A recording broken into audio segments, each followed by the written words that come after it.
గర్భసంచిలో fibroid వచ్చాయి. ఎట్లా తెలుసుకుందామంటే, so అందరకు problems, symptoms ఉంటాయా అంటే లేదు. సో ఆల్మోస్ట్ 50% ఆఫ్ ద పీపుల్‌కి ప్రాబ్లమ్స్ ఏమి ఉండవనమాట. అండ్ దెన్ 50% ఆఫ్ మందికి మాత్రమే ప్రాబ్లమ్స్ ఉంటాయి. సో ఎలాంటి ప్రాబ్లమ్స్ ఉంటాయి అంటే, సో వాళ్ళకి మంత్లీ డేట్ వచ్చినప్పుడు వాళ్ళకి బ్లీడింగ్ అనేది ఎక్కువ పోతది అనమాట. లైక్ యూజువల్‌గా 5 డేస్ బ్లీడింగ్ అనుకోండి. ఫైబ్రాయిడ్స్ ఉంటే మేబీ 8 డేస్, 10 డేస్ అట్లా బ్లీడింగ్ వస్తది. అండ్ దెన్ ప్యాడ్స్ కూడా ఎక్కువ ఫ్రీక్వెంట్‌గా ప్యాడ్స్ మార్చుకోవాలి. అట్లా ఉంటదనమాట. సో ఎక్కువ డేస్ ఉంటది. అండ్ దెన్ రోజుకి ఎక్కువ బ్లీడింగ్ కూడా ఉంటదనమాట. సో అది ఒకటి. ఇంకొకటి కడుపు నొప్పి ఎక్కువ రావచ్చు. లైక్ బ్లీడింగ్ టైంలో కడుపు నొప్పి ఎక్కువ రావడానికి కూడా ఛాన్సెస్ ఉన్నాయి.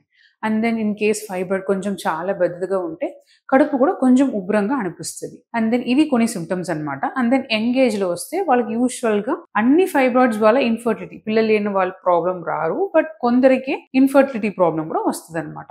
అండ్ దెన్ కొందరికి లైక్ యూరిన్ ఫ్రీక్వెంట్‌గా రావడం, మోషన్ సరిగ్గా రాకుండా ఉండడం, అట్లా కూడా కొన్ని కంప్లెయింట్స్ ఉంటాయి. ఎప్పుడంటే లైక్ ఫైబ్రాయిడ్ గర్భసంచిలో ఎక్కడ ఉంది అని చూసుకొని, లైక్ ఎక్కడ ఉందో దాన్ని బట్టి సింప్టమ్స్ ఉంటది.